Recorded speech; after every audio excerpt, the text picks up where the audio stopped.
Hello students. तो students आज हम आपका बहुत ज़्यादा इंटरेस्टिंग एक जो सब्जेक्ट है, एक जो चैप्टर है आपका थर्मोडायनेमिक्स, इसे आज स्टार्ट करने जा रहे हैं। आपकी क्लास 11th में अगर बात करें तो फिजिक्स में भी है और क्लास 11th केमिस्ट्री में भी है।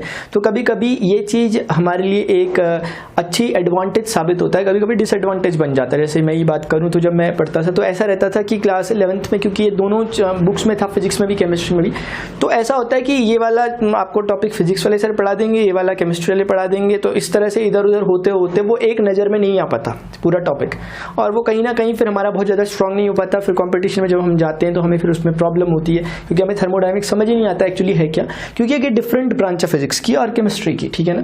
तो हम इसे देखेंगे। आप ध्यान रखिए, अगर आपको समझ नहीं आता स्टूडेंट्स, मैं बता रहा हूँ जैसा मैं बता रहा हूँ उसी तरीके से पढ़ते हुए चलना।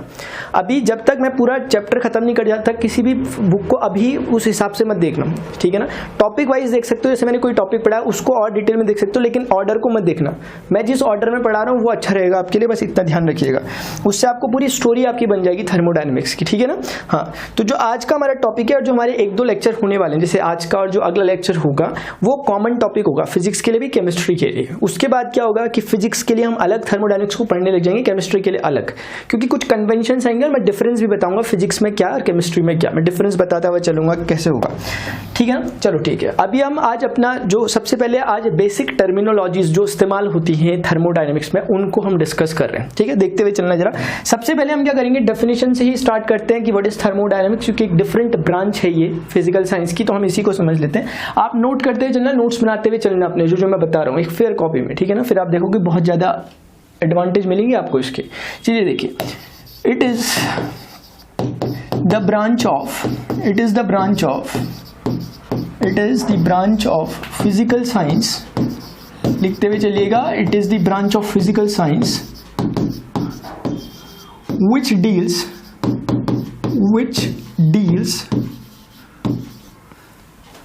about the relationship between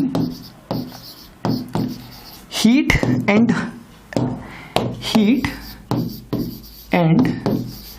other mode of an energy, ठीक है ना, other form of an energy। ये ध्यान रखिएगा। और ये डेफिनेशन हो सकता है अभी क्लियर ना हो, लेकिन जैसे जैसे आप चैप्टर पढ़ोगे तो आप देखोगे पूरे चैप्टर में हम सिर्फ और सिर्फ यही चीज पढ़ रहे हैं जो यहाँ पर लिखा हुआ है, हीट को और अदर फॉर्म ऑफ एनर्जी। उसमें भी हम वर्क को देखेंगे, क्योंकि वर्क भी एक एनर्जी की फॉर्म है, तो कोरिलेशनशिप बिटवीन हम हीट एंड वर्क भी पढ़ेंगे यहाँ पर, बस यही होता है। दूसरा, अगर हम इसके नाम को देखें, थर्मोडायनेमिक्स वर्ड जो यहाँ यूज हो रहा है, थर्मो का मतलब कहीं ना कहीं टेम्परेचर के लिए यूज हो रहा है। जैसे थर्मोमीटर होता है ना, टेम्परेचर मेजरमेंट करते हैं, वैसे थर्मो मतलब टेम्परेचर का कहीं ना कहीं इंडिकेट कर रहा है। डायनामिक्स मतलब कि वो डायनामिक्स उस ब्रांच को कहते हैं जहाँ मोशन को स्टडी करते हैं। स्टैटिक डायनामिक्स दो चीजें होती है ना, स्टैटिक मतलब रुका हुआ, डायनामिक्स मतलब जो मोशन में है। तो इसीलिए ये टेम्परेचर के मोशन वाली चीज, यानी टेम्परेचर का मोशन आप समझोगे, उसी को हीट कहते हैं। तो कुल मिलाकर ये जो चैप्टर है आपका हीट पर बेस्ड है या फिर एनर्जी पर बेस्ड है। हीट भी एक एनर्जी की ही फॉर्म है और वर्क भी एनर्जी की फॉर्म है, इसी पर ये चैप्टर आपका चलने वाला है। ध्यान से देखते हुए चलना। अभी जो स्टूडेंट हम टॉपिक स्टार्ट कर रहे हैं अपना, वो सबसे पहले हम यहाँ पर लिखेंगे सिस्टम क्या होता है। बेसिक टर्मिनोलॉजी इसको हम समझते हुए चल रहे हैं। सिस्टम क्या होता है पहले इसको समझते हैं, उसके बाद हम सराउंडिंग क्या होता है देखेंगे, बाउंड्रीज क्या होता है देखेंगे, टाइप्स ऑफ सिस्टम देखेंगे, ये हम देखने वाले हैं आज। मैंने आपको हल्का सा बता दिया। सिस्टम में आप सबसे पहले स्टूडेंट यहां पर ऐसे लिख देना, everything which can be accepted, everything समझना भी इसे भी मैं बताता हूं, which can be accepted by an observer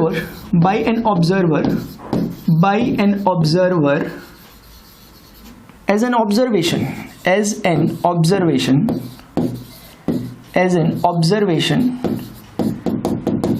is called system। ये ठीक है ना। तो एक बात हमने अभी ये देखी, मैं आपको समझा दूंगा, अभी कोई प्रॉब्लम की बात नहीं है। आप जो मैं बता रहा हूँ वो नोट करते हुए फिलहाल चलते रहे और समझते भी रहे थोड़ा सा जो डेफिनेशन में लिखा जा रहा है। जिस भी चीज को हम यूनिवर्स में से उठाते हैं अपने ऑब्जर्वेशन के लिए, अभी मैं एक प्रॉपर एग्जांपल दूंगा जिसमें सारे के सारे चले जाए, सारे के सारे आ जाएंगे एक साथ, उसको हम सिस्टम कहते हैं, ठीक है ना। किसको सिस्टम कहते हैं? जो भी ऑब्जर्वेशन के लिए ऑब्जर्वर जिस चीज को ऑब्जर्व करता है, जो फ्रेम ऑफ रेफरेंस उस समय होता है, उसी को हम सिस्टम कहते हैं। और अभी हम समझेंगे कि थर्मोडायनेमिकल सिस्टम क्या होता है, क्योंकि हमें यहाँ पर थर्मोडायनेमिकल सिस्टम पढ़ना है। तो थर्मोडायनेमिकल सिस्टम क्या होता है? थर्मोडायनेमिकल सिस्टम ये क्योंकि इसी पर हमें स्टडी करनी है थर्मोडायनेमिक्स में। तो थर्मोडायनेमिकल सिस्टम क्या होता होगा उसके बारे में हम बात कर रहे हैं। थर्मोडायनेमिकल सिस्टम आप लिख सकते हैं, it is an assembly, it is an assembly of system of particles, it is an assembly of system of particles which have their own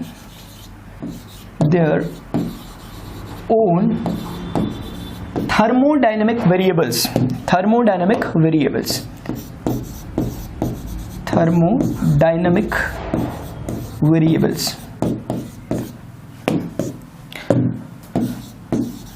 thermodynamic variables student क्या होता है, क्वेश्चन आ रहा होगा आपके मन में। तो जहां जो pressure, volume, temperature, heat content, बस ये चार चीजें यहाँ की करेक्टर जो यहाँ का प्ले करेंगे, जो रोल प्ले करेंगे इंपॉर्टेंट, वो यही चार चीजें यहाँ के सुपर हीरोज यही हैं, pressure, volume, temperature, heat content. इसी पर पूरे चैप्टर में बात होने वाली है। इन्हीं को थर्मोडायनेमिक वेरिएबल कहते हैं क्योंकि ये किसी भी सिस्टम के स्टेट को डिफाइन करते हैं, ठीक है ना। तो थर्मोडायनेमिक वेरिएबल इसे होते हैं। तो ये एक ऐसी असेंबली होती है, थर्मोडायनेमिकल सिस्टम कुछ नहीं हुआ, सिस्टम ऑफ पार्टिकल्स होंगे जिनके पास अपना प्रेशर होगा, वॉल्यूम, टेम्परेचर जैसे टर्म्स होंगे, थर्मोडायनेमिक्स टर्म्स होंगे। चलिए ठीक है, अभी स्टूडेंट्स हम देख रहे हैं, इसके बाद सिस्टम हो गया। अभी हम देखते हैं सराउंडिंग क्या होता है पहले, फिर हम आते हैं दोबारा इसी टॉपिक पर, सिस्टम पे दोबारा आएंगे। सराउंडिंग को पहले हम डिस्कस कर लेते हैं कि सराउंडिंग क्या है, ठीक है ना। हाँ, तो आप लिख लीजिए यहां पर, everything exist, everything in universe लिख देता हूं शॉर्ट में, everything in universe except system, except system is called as surrounding, system is called as surrounding। बस ये एक बार हमारा कंप्लीट हो और आप फिर से समझेंगे, मैं आपको समझाता हूँ, भी रुक जाइए। सराउंडिंग बहुत इंपॉर्टेंट टर्म्स हैं जो मैं करा रहा हूँ आपको, सराउंडिंग, ठीक है। अब देखिएगा जरा, इसका मतलब ये कहना चाह रहे हैं कि सिस्टम और सराउंडिंग जब आपस में मिल जाएंगे, यानी कुल मिलाकर सिस्टम और सराउंडिंग का जो कॉम्बिनेशन है वो है यूनिवर्स, ठीक है ना। ये तो यहीं से आप समझ सकते हो, इसी तरह की जो हमने इक्वेशन एक फ्रेम करी है यहाँ पर, इसी से आप ये भी समझ सकते हो कि सराउंडिंग क्या है। यूनिवर्स में से जब सिस्टम माइनस हो जाएगा, यानी यूनिवर्स से जब सिस्टम को हटाकर जो भी कुछ बचेगा वो सब कुछ सराउंडिंग है। अब मैं एक एग्जांपल लेकर आपको समझाता हूँ, उससे पहले थोड़ा सा ऐसा करता हूँ, एक बाउंड्रीज को भी मैं यहाँ पर लिख लेता हूँ ताकि मैं सारी बातें एक साथ कर लूँ, ठीक है ना। बाउंड्री क्या होगी, जो एक रीजन होगा, रीजन बिटवीन सिस्टम एंड, लिख देता हूं यहां पर, region between system and surrounding, region और इंटरफेस, रीजन और interface between system and surrounding, between system and surrounding. Surrounding और सिस्टम के बीच का जो रीजन या फिर जो इंटरफेस होगा उसी को हम क्या कहेंगे, बाउंड्री कहेंगे। और कुछ बाउंड्रीज के फिर टाइप्स भी होते हैं, ठीक है ना। अभी पहले उसी को थोड़ा सा डिस्कस करते हैं, मैं सारी चीज को फिर एक साथ बताने वाला हूं आपको। देखिएगा यहां पर हम जो नेक्स्ट टॉपिक देख रहे हैं वो है types of boundary, types of boundaries. Boundary लिख लेते हैं। टाइप्स ऑफ बाउंड्री में देखिएगा हमारे पास जो बाउंड्री को हमने डिफाइन किया है, अभी मैं आपको समझाता भी हूं। देखिएगा यहां से मैं आपको थोड़ा समझाने भी लग जाता हूं कि एक्चुअली हो क्या रहा है। जिस थर्मोडायनेमिक सिस्टम की हम बात करेंगे ना, उसको मैं थोड़ा यहाँ पर आपको बना के दिखाता हूँ, जितनी बातें अभी हमने डिस्कस करी। देखिएगा स्टूडेंट, बहुत इंपॉर्टेंट बातें जो मैं बता रहा हूँ, मैं आपको समझा रहा हूँ। पिस्टन क्या होता है सबसे पहले, जैसे ना आपने वो पिचकारी होती है ना, जो होली में हम पिचकारी चलाते हैं, उस या फिर जो सिरेंज होती है इंजेक्शन की, जब आप उसे ऐसे खींचते हो, जिसको आप खींचते हो ऊपर को, ये चीज पिस्टन है, ये चीज पिस्टन है। जो वो आपका पूरा बाकी का जो हिस्सा है उसका पिचकारी का, वो सब कुछ आपका जो है उसको हम कह सकते हैं कि वो वेसल टाइप का जो भी है, लेकिन जिसको आप ऊपर नीचे करते हो वो चीज है पिस्टन। अब इसमें समझना, जैसे हमारे पास एक सिलेंडर टाइप का हम यहाँ पर लेते हैं। सिलेंडर का मतलब ये सिर्फ जो लाइन दिख रही है ये नहीं, ये ऐसा है सिलेंडर, 3D शेप जैसा होता है, यानी कि एक बॉक्स टाइप का, क्यूबॉइड टाइप का, उस तरह का क्यूबॉइडिकल शेप, ठीक है ना। तो उसमें यहाँ पर देखिएगा स्टार्टिंग में क्या होता है, स्टार्टिंग में ये जो रीजन दिख रहा है आपको, यहाँ से मैं ऐसे करता हूँ इसे, ये यहाँ से यहाँ तक एक लिड टाइप का लगा होगा। इसमें लिड कैसा होगा, लिड मतलब जो कंप्लीटली उसको ढक देगा। जैसे ना ये समझिए कि ये जो मेरा ये पाम है, जो ये वेसल की बाउंड्री है, और ये ऐसे करके ऊपर तक अगर हम उठा दे तो पूरा एक वेसल बन गया ना। उसमें ना ये जो मेरा ये वाला पाम है, ये वाला, ये इसमें ऐसे पड़ा रहेगा, ऐसे पड़ा रहेगा। और ये चीज है आपका पिस्टन। अब ध्यान से समझना जरा कि जैसे ही हम इस सिस्टम में ना ये यहाँ से ऐसे हम इसे ड्रॉ करते हैं, ये पिस्टन को शो करता है।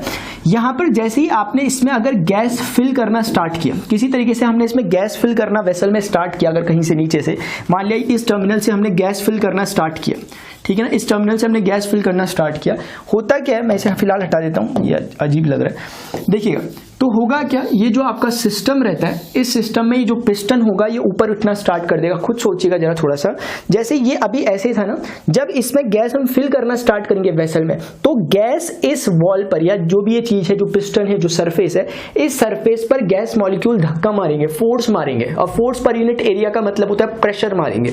तो प्रेशर जब इस पर लगेगा, और इसकी क्या खूबी है पिस्टन की, ये मासलेस है। मासलेस यानी कि इसका मास ऑलमोस्ट जीरो है आइडियल केस में, यानी कि जीरो मास का मतलब इसके पास अपना कोई इनर्शियल प्रॉपर्टी नहीं होगी, क्योंकि हम जानते हैं इनर्शिया वही चीज शो करते हैं जिसके पास अपना मास होता है। मास इनर्शिया का पैरामीटर है। तो जब इस पर ये गैस जो हम फिल करेंगे इस वेसल में, वो गैस इसके सरफेस पर यूनिट एरिया पर एक फोर्स मारेगी, यानी प्रेशर एक्सर्ट करेगी। वो प्रेशर इसको ऊपर उठाने लग जाएगा। अब ये ऊपर उठता रहेगा, ये कब तक ऊपर उठता रहेगा वो जरा समझेंगे। तो जैसे ही हमने इसके अंदर गैस फिल करी, तो ये उठता उठता यहां से यहां कहीं तक आ गया, ये पिस्टन यहां कहीं तक आ गया, समझ लो। अब आप बिल्कुल ध्यान रखना, ये पिस्टन जब अगर इसके अंदर गैस नहीं है तो कभी ऐसा हो ही नहीं सकता कि पिस्टन ऊपर तक उठा हो। ये पिस्टन अगर ऊपर तक उठा हुआ है तो सीधा सीधा इशारा है कि इसके अंदर गैस फिल है। अगर गैस फिल नहीं होगी ये नीचे गिर जाएगा वापस। जैसी गैस आएगी, गैस इसे धक्का मारेगी, ऊपर इसे खड़ा कर देगी। यहां तक कहां तक खड़ा करेगी वो जरा समझना, क्योंकि जैसे ही गैस आएगी ना, तो गैस के अब इसके अंदर मान लिया ये गैस मॉलिक्यूल्स जब इसके अंदर आए, तो गैस इस पर एक force per unit area exert कर रही है, जिसको हम कह रहे हैं क्या, इसी को तो हम कहते हैं ना स्टूडेंट प्रेशर। तो प्रेशर इस पर गैस लगा रही है, यानी कि मैं इसे यहां पर ऐसे लिखता हूं, प्रेशर ड्यू टू गैस, मैंने PG लिख दिया सबस्क्रिप्ट पे। अब ऊपर से इसी सिस्टम पर जो भी सिस्टम है, इसमें एक एटमॉस्फेरिक प्रेशर लग रहा होगा, जो कि एटमॉस्फेयर प्रेशर लगाते हैं हम जानते हैं। जैसे कि आप जानते हैं ना, एटमॉस्फेयर का मतलब जो गैस मॉलिक्यूल्स हैं उन्हें नीचे खींचा जाता है। कौन खींचता है? उन्हें ग्रेविटी खींचती है, वही एटमॉस्फेरिक प्रेशर होता है। तो एटमॉस्फेरिक प्रेशर इस पे इस तरफ नीचे को लग रहा होता है, जैसे हम पर भी एटमॉस्फेरिक प्रेशर लग रहा है, ठीक है ना, सभी पर एटमॉस्फेरिक प्रेशर लग रहा है क्योंकि हम एटमॉस्फेयर में है, तो ये एटमॉस्फेरिक प्रेशर इस पर लग रहा है। अब ध्यान दें, जब आपने ये प्रेशर ड्यू टू गैस जो आपका है, ये जब इंक्रीज करने लगा, तो उस पर ये PATM जो है ये भी इस पर लगने लग रहा है। एक सिचुएशन ऐसी आएगी जब PTM यानी कि pressure due to atmospheric pressure और प्रेशर ड्यू टू गैस, ये दोनों के दोनों एक लिमिट में जाके इक्वल हो जाएंगे, और जिस लिमिट में जाकर ये इक्वल हो जाएंगे वहां पर ये रुक जाएगा। अब आप ज्यादा गैस फिल करोगे, ज्यादा प्रेशर पड़ेगा, ज्यादा प्रेशर पड़ेगा, वो ज्यादा ऊपर तक उठ पाएगा, डोमिनेट रहेगा क्योंकि, लेकिन एक लिमिट पे एटमॉस्फेरिक प्रेशर उसे फिर से काउंटर कर देगा, दोनों इक्वल हो जाएंगे, तो फिर वो स्टैटिक हो जाएगा, अपनी जगह पे आकर रुक जाएगा इंटरफेस। आपको समझ में?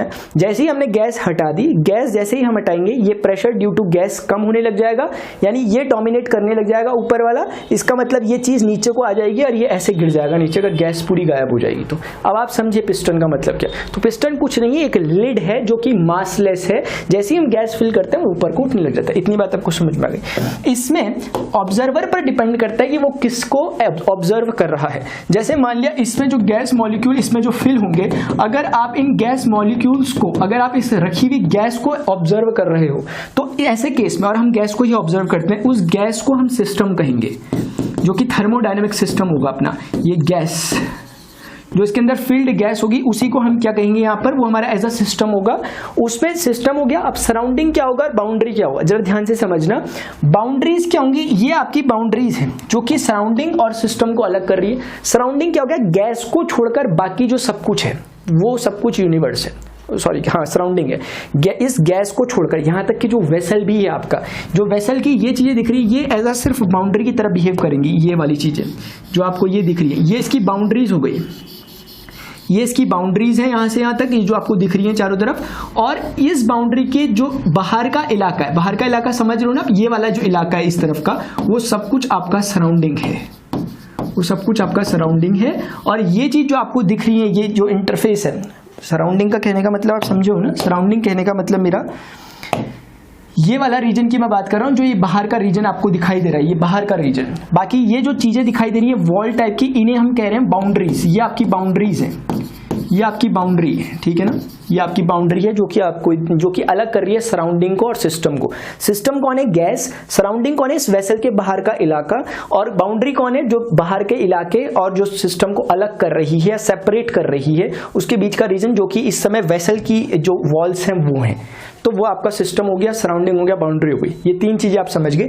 अब जरा थोड़ा सा देखिएगा इधर पर, जब हम बात कर रहे हैं टाइप्स ऑफ बाउंड्री की, तो बाउंड्री के दो टाइप होते हैं, मतलब दो तरह से हम इसे कैटेगराइज कर सकते हैं। एक तो हम इसे देख सकते हैं on the basis of heat flow, on the basis of heat हम समझ सकते हैं इसे। और एक सेकेंड टाइप जो इसका हो सकता है वो हो सकता है on the basis of their structure, on the basis of structure, on the basis of structure, on the basis of their structure, ठीक है ना। स्ट्रक्चर के बेसिस पर अगर हम इसे समझेंगे तो दो तरह से हम इसे समझ सकते हैं। इसके नजरिए से अगर हम देखें, हीट के नजरिए से दो तरह की बाउंड्रीज होंगी। एक होगी आपकी डायाथर्मल, डायाथर्मिक वॉल कहते हैं इन्हें हम, डायाथर्मिक वॉल्स, क्योंकि आपने देखा बेसिकली जो वॉल्स हैं वही हैं बाउंड्रीज, है ना उस केस में। और ऐसी एक होती है आपकी एडियाबैटिक वॉल्स, ठीक है ना, बहुत सिंपल चीज होती है एडियाबैटिक वॉल्स। डायाथर्मिक वॉल्स क्या होती है और एडियाबैटिक वॉल्स क्या होती है, जरा समझ लेते हैं थोड़ा सा। डायाथर्मिक वॉल्स का मतलब the walls which permit, the wall which permits heat flow, जो हीट फ्लो को परमिट करती है, ऐसी वॉल को हम कहते हैं कि वो डायाथर्मिक वॉल है। और ऐसे ही ऐसी वॉल जो कि हीट फ्लो को परमिट नहीं करती, रेस्ट्रिक्ट कर देती है, यानी कि विच रेस्ट्रिक्ट्स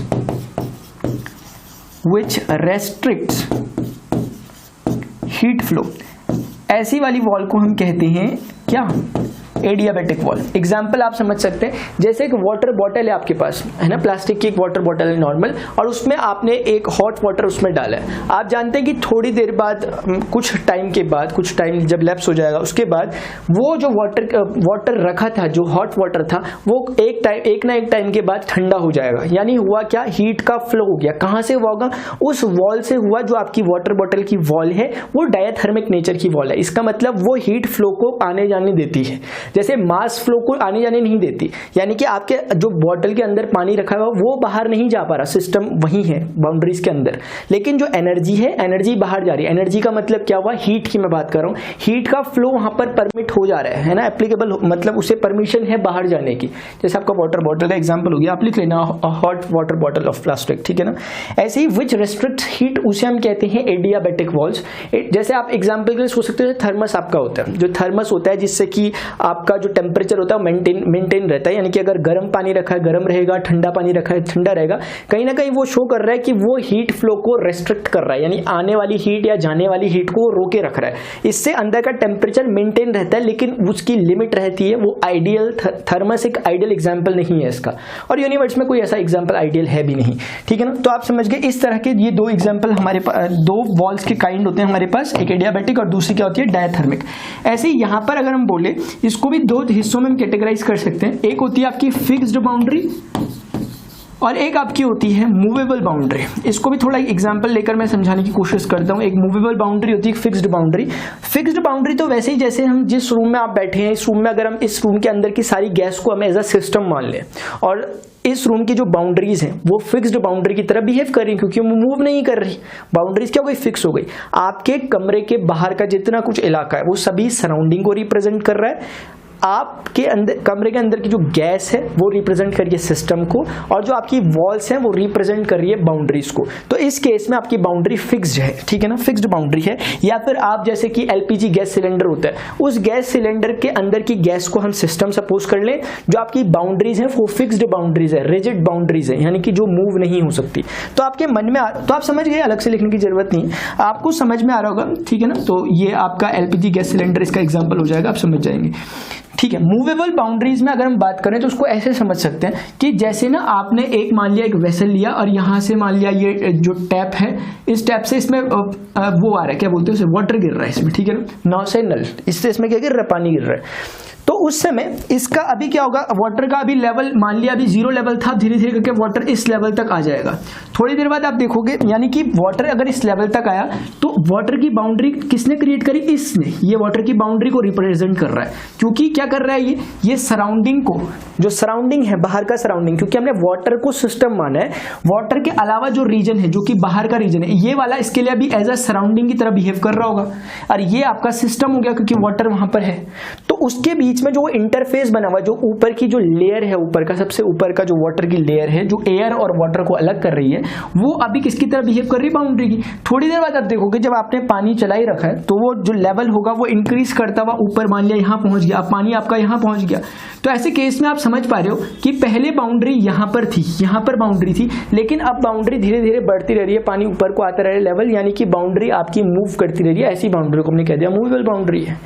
ऐसे ही आप एक बैलून को अगर आप फुला रहे हो, बैलून को अगर आप इन्फ्लेशन वगैरह बैलून में हो रहा है, उस समय शुरुआत में बैलून का जो साइज था वो बहुत कम था। अगर हम बैलून के अंदर की गैस को सिस्टम मानते हैं तो हम क्या देखेंगे, धीरे धीरे बैलून का जो सरफेस है वो इंक्रीज कर रहा है। तो हम समझ गए कि अच्छा यहाँ पर बाउंड्रीज इंक्रीज कर रही है, यानी बाउंड्रीज मूवेबल है, यानी फिक्स्ड नहीं है, रिजिड नहीं है। तो ऐसे तरीके से हम कह सकते हैं कि ये एग्जांपल हो गया मूवेबल बाउंड्री का। तो आपको आई होप ये क्लियर हुआ होगा, ठीक है। तो हमने यहाँ पर ये भी समझ लिया कि बाउंड्रीज क्या होती है।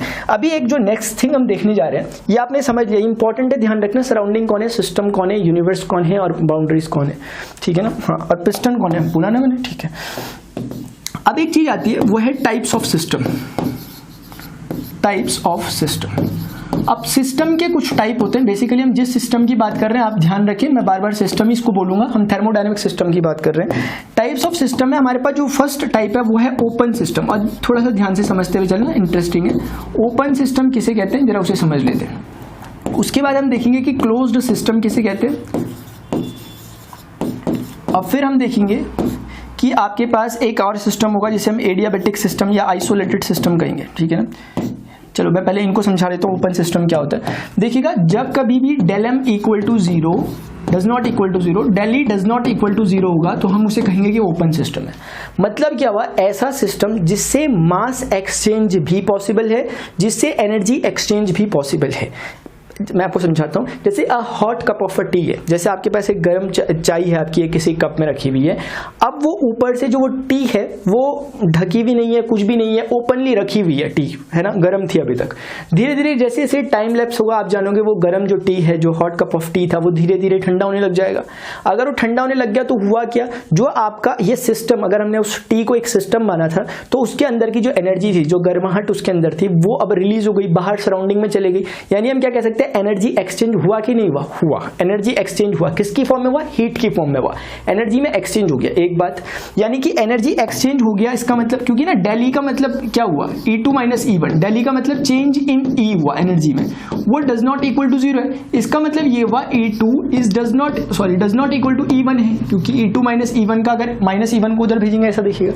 ये चीज कहना चाह रही है कि E2 does not equal to E1, यानी जो फाइनल एनर्जी सिस्टम के पास है और जो इनिशियल एनर्जी सिस्टम के पास है वो इक्वल नहीं है। सही बात है।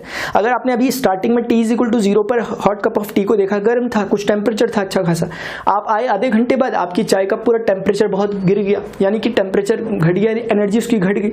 तो आप देखो फाइनल एनर्जी और इनिशियल एनर्जी इक्वल नहीं रही। एक बार सिमिलरली इसको भी ऐसे अगर आप करोगे तो ये बोलना चाहता है m1 does not equal to m2, यानी कि जो सिस्टम में पहले जो सिस्टम का मास था वो सिस्टम के बाद के मास के बराबर नहीं है, यानी मास का भी एक्सचेंज हो गया। क्योंकि जब आपकी वो जो टी है ना वो वेपराइज हो रही होगी, जब वो गर्म थी तो उसमें ही उसके मास कुछ ना कुछ मॉलिक्यूल्स जो हमें लग सकता है कि नेग्लिजिबल है, लेकिन कुछ ना कुछ मास का एक्सचेंज भी वहां पर हुआ होगा, क्योंकि वाटर वेपराइज हुआ होगा तो वाटर चले गया, यानी कि उसके अंदर का जो टी का था। तो इसीलिए हम समझ सकते हैं कि मास का एक्सचेंज भी होता है, जहां पर आपका एनर्जी का एक्सचेंज भी होता है, उसे हम कहते हैं ओपन सिस्टम। इसका एग्जांपल आप लिख दीजिएगा a hot cup of T, ठीक है ना। सिमिलरली क्लोज्ड सिस्टम का एग्जांपल अभी मैंने जैसा बोला था, एक वाटर बॉटल ले लीजिए गर्म पानी की। अब उस गर्म पानी जो है उसको वाटर बॉटल के अंदर डाल के उसमें लिड लगा लीजिए, उसका ढक्कन हमने क्लोज कर दिया। अब क्या होगा, अगर हम उसे आधे घंटे के लिए छोड़ दे, गर्म पानी जो था वो धीरे धीरे धीरे धीरे ठंडा हो जाएगा, उसका टेम्परेचर गिरने लग जाएगा, लेकिन मास एक्सचेंज नहीं हो पाएगा क्योंकि हमने लिड लगाया था ऊपर से, इसलिए जो वेपराइजेशन नहीं हो पाएगा, जो भी होगा उसी के अंदर होगा, सिस्टम के अंदर ही रहेगा। रहेगा। इसका मतलब ये ऐसा वाला सिस्टम है जिसमें मास का एक्सचेंज तो नहीं होता लेकिन एनर्जी एक्सचेंज हो जाता है, क्योंकि E does not equal to 0 कहने का मतलब है E2, इस कहने का मतलब क्या है कि E2 does not equal to E1, यानी कि एक्सचेंज हो गया, यही तो मतलब हुआ ना, क्योंकि एनर्जी फाइनल और इनिशियल अनइक्वल आ रही है, इसका मतलब डिसबैलेंस हो गया create.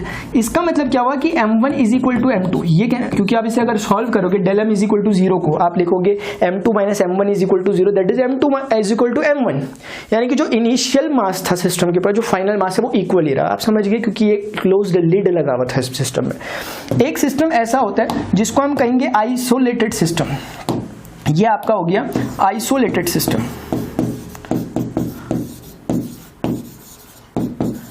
Isolated system, isolated system कैसा सिस्टम होगा जिसमें आपका मास का जो लॉस होगा वो भी कुछ नहीं होगा और एनर्जी का लॉस भी कुछ नहीं होगा। ये एक आइडियल केस है, ऐसा जनरली प्रैक्टिस में होता नहीं है, यानी कि वो केस है जहां पर मास का एक्सचेंज भी नहीं होता। जैसे कि आपका एक थर्मस है, बिल्कुल लिड उसमें लगा हुआ है, ना उससे एनर्जी बाहर जाती है ना उससे मास बाहर जाता है। हम कह सकते हैं कि कुछ टाइम बाद, एक दिन बाद, 2 दिन बाद, कभी ना कभी तो वो ठंडा होगा, ये बात सही है। उसका रीजन वैसे ये है ना, क्योंकि हम जानते हैं कोई भी चीज अल्टीमेटली बनी एटम से, और एटम ही जब खोखला है, एटम ही जब वैकेंट है, हमने पढ़ा रदरफोर्ड मॉडल में, तो इसका मतलब तो फिर ऑब्वियसली वो कहीं ना कहीं से रिलीज हो ही जाएगा, है ना, क्योंकि हम कुछ भी करके, वो तो थर्मस में कुछ इस तरह का काम होता है कि उसकी लेयर को इस तरह से करा जाता है कि इसके इंटरफेस को, जो उसका वैकेंट प्लेस है, उसको ये वाला फील करे, इस तरह की इंटरलॉकिंग करने की कोशिश होती है। लेकिन आप कुछ भी कर ले, एक आइडियल ऐसा हम बना ही नहीं सकते थर्मस, क्योंकि कोई भी चीज जो बनेगी वो एटम से ही बनेगी और एटम अल्टीमेटली होगा वैकेंट, ठीक है ना। इसीलिए, लेकिन फिर भी एक एग्जाम्पल के तौर पर हम इसे ले सकते हैं, ठीक है ना। तो ओपन सिस्टम हमने देख लिया, क्लोज सिस्टम हमने देख लिया, हमने आइसोलेटेड सिस्टम देख लिया, ठीक है। तो स्टूडेंट मुझे लगता है अभी इतना सफिशिएंट है जो हमने पढ़ा, ठीक है। तो स्टूडेंट हमने क्या क्या पढ़ा, एक बार क्विकली इसे रिवाइज कर लेते हैं जो हमने पढ़ा हुआ है। देखिएगा जरा, हमने सबसे पहले पढ़ा थर्मोडायनेमिक्स किसे कहते हैं। थर्मोडायनेमिक्स फिजिक्स की या फिजिकल साइंस की वो ब्रांच है जहां पर हम हीट और अदर फॉर्म्स ऑफ एनर्जी का एक रिलेशनशिप देखते हैं। उसके बाद हमने देखा सिस्टम क्या होता है, हमने देखा हर वो चीज सिस्टम होती है जिसे कि ऑब्जर्वेशन के लिए ऑब्जर्वर लेता है। दूसरी बात हमने देखी थर्मोडायनेमिक सिस्टम क्या होता है, ऐसे सिस्टम ऑफ पार्टिकल की असेंबली होती है जिनके पास अपना pressure, volume, temperature, heat content होता है। अगर देखो, इसको सिर्फ ना ऐसा मत सोचना कि इस चीज को याद कर लेते हैं, अभी आपको धीरे धीरे जब आप आगे बढ़ोगे ना आपको क्लियर होता रहेगा कि जिस पर भी हम डिस्कशन कर रहे हैं अपनी सिस्टम पर, उसके बाद प्रेशर, वॉल्यूम, टेम्परेचर होना जरूरी है उसके स्टेट का पता करने के लिए। ये चीजें बहुत क्लियर होती रहेंगी आगे, चिंता मत करना, ठीक है ना। एक ओवरव्यू ले रहे हैं ना इस चीज का, चैप्टर का। सेकंड चीज हम देखी थी सराउंडिंग क्या, हमने देखा था everything exist in the universe except system is called as a surrounding. तो सराउंडिंग, सिस्टम को छोड़कर जो कुछ आपका सराउंड बचा वो सराउंडिंग है, और सराउंडिंग और सिस्टम के बीच में जो इंटरफेस है उसे हम बाउंड्री कहते हैं, है ना। ये बात भी ध्यान रख लेना थोड़ा। बाउंड्री हमें पता चल गया जो इंटरफेस है या जो एक सेपरेशन रीजन है जो कि सेपरेट कर रहा है सराउंडिंग को और सिस्टम को, वो जो बीच का रीजन है उसे हम कहते हैं क्या, बाउंड्रीज। बाउंड्रीज के हमने कुछ टाइप देखे थे, और ये टाइप्स ऑफ बाउंड्री आपका हो गया on the basis of structure हमने देखा, और हमने देखा on the basis of heat flow. Heat flow के अकॉर्डिंग जो बाउंड्रीज होती है वो दो तरह की होती है, एक तो होती है डायाथर्मिक और दूसरी होती है आपकी एडियाबैटिक। डायाथर्मल वॉल्स और एडियाबैटिक वॉल्स। डायाथर्मिक वॉल्स वो होती हैं which permits the flow of heat, और दूसरी वाली यानी कि जो हीट फ्लो को परमिट करती है, जैसे आपकी वाटर बॉटल प्लास्टिक की। ऐसे ही आपका सेकंड एग्जांपल एडियाबैटिक वॉल्स या एडियाबैटिक बाउंड्रीज जो होती हैं वो ऐसी बाउंड्रीज हैं जिससे हीट फ्लो पॉसिबल नहीं हो पाता, यानी कि एक आइडियल केस की बात कर रहे हैं, जैसे थर्मस, ठीक है ना। On the basis of structure fixed boundaries होती हैं, जैसे जनरली आपका गैस सिलेंडर जो होता है उसकी फिक्स्ड बाउंड्री है, जो भी हम अभी यूज भी करेंगे यहाँ पर वो हम फिक्स्ड बाउंड्री का यूज करेंगे, इस चैप्टर में हम पढ़ते हुए चलेंगे। मूवेबल बाउंड्रीज ऐसी बाउंड्रीज जिनका जो बाउंड्री है वो चेंज होती रहती है। एग्जाम्पल लेकर मैंने आपको बताया था, जैसे बैलून की बाउंड्री बदलती रहेगी अगर आप उसे फुलाओगे तो। ऐसे ही आपका जो टैप आपने ऑन कर दिया, वाटर को अगर हम सिस्टम मानते हैं, वाटर का लेवल इंक्रीज कर रहा है तो हम कहेंगे कि उसका मूवेबल बाउंड्री है। मान लिया एक फुल भरी हुई एक टैंकी थी, वाटर टैंक था, और उस टैंक से आपने कहीं पर एक उसके बॉटम में एक होल कर दिया, अब उससे पानी जब धीरे धीरे निकलता रह रहा है तो आप देखोगे कि या फिर है ना, तो उसका लेवल कम होता रह रहा है, तो अब भी ये मूवेबल बाउंड्री का एग्जांपल है, ठीक है। अगली जो चीज हमने स्टूडेंट्स डिस्कस की थी वो यही थी कि मैंने आपको समझाया था बाउंड्री, सराउंडिंग, सिस्टम, और ये आपका पिस्टन है, मैंने इसको समझाने की कोशिश की। अच्छा खासा टाइम मैंने आपको पिस्टन को समझाने में लगाया क्योंकि पिस्टन का फील होना बहुत जरूरी है। पिस्टन एक ऐसी चीज है जो कि एक ढक्कन है, एक लिड है ऊपर का, और ये लिड एक मासलेस है, यानी कि जीरो इनर्शिया ये रखता है। जीरो इनर्शिया रखने का मतलब ये हुआ कि जैसे ही वेसल में गैस फिल होती है तो ये ऊपर को उठना स्टार्ट होगा, पूरी गैस निकाल दो, वैक्यूम क्रिएट कर दो, ये पूरा नीचे हो जाएगा, क्योंकि इसका अपना कुछ नहीं है, इसको धक्का मारोगे ऊपर चल देगा, नहीं मारोगे नीचे गिर जाएगा, बस इतना सा काम होता है। पिस्टन का एक इंपॉर्टेंट टर्म होता है, बाकी आपने देख लिया था। नेक्स्ट थिंग हमने जो स्टूडेंट्स में देखी थी वो टाइप्स ऑफ सिस्टम हमने लास्ट टॉपिक देखा। इसमें हमने ओपन सिस्टम, क्लोज सिस्टम और आपके पास आइसोलेटेड सिस्टम या फिर आइसोलेटेड सिस्टम हमने देखा।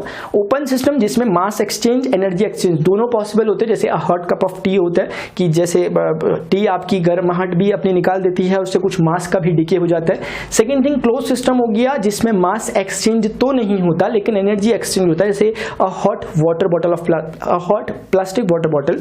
तो जैसे कि आपने देखा उसमें गर्माहट आपकी उसकी चली जाएगी, एनर्जी लॉस तो हो जाएगा लेकिन मास का डिके नहीं हो पाएगा क्योंकि आपने लीड लगाया हुआ है। थर्ड आपका आइसोलेटेड सिस्टम जो होगा वो कॉम्बिनेशन होगा ओपन सिस्टम का, जस्ट कंप्लीटली ऑपोजिट होगा ये, यानी कि इसमें मास एक्सचेंज भी नहीं होता, एनर्जी एक्सचेंज भी नहीं होता। जैसे कि आपका थर्मस हो गया, अगर आपने लेड उसका लगाया तो वाटर का कुछ वेपराइजेशन भी नहीं होगा और एनर्जी एक्सचेंज भी नहीं होगा। ये स्टूडेंट हमने आज टॉपिक अपने डिस्कस कर लिया, ठीक है ना। तो ये बहुत इंटरेस्टिंग चैप्टर है, मैं पहले ही बता रहा हूँ, इसके बाद आप आगे मिलते रहो, देखो कितना मजा आता रहेगा। ये इसका टर्मिनोलॉजी पार्ट था। स्टूडेंट्स अगर आपको लेक्चर इन्फॉर्मेटिव लगा जरूर इस वीडियो लेक्चर को लाइक करें, अदर स्टूडेंट्स के साथ जरूर से शेयर करें। इस चैप्टर को एक बार कंप्लीट कर जाना, तब बताना कि आपको थर्मोडायनेमिक्स समझ में आया कि नहीं है। और डिस्क्रिप्शन में जाकर आप देखें क्लास 10th 11th 12th के लिए पूरे मोर देन अभी तक इस डेट तक 710 प्लस वीडियो लेक्चर्स अभी तक बन चुके हैं और आगे भी बहुत सारे बनते रहेंगे। आप अपने जो आपकी क्लास से रिलेटेड चैप्टर्स हैं उनको जाकर देखें और विजिट करें एक बार चैनल में एटलीस्ट कि आपके लायक यहाँ पर क्या क्या है, और जो भी क्वेरीज हो उसे कमेंट में जरूर लिखें। स्टूडेंट्स फिलहाल अभी के लिए इतना ही, मिलता हूँ अपने नेक्स्ट लेक्चर में। Till then good bye, see you, take care.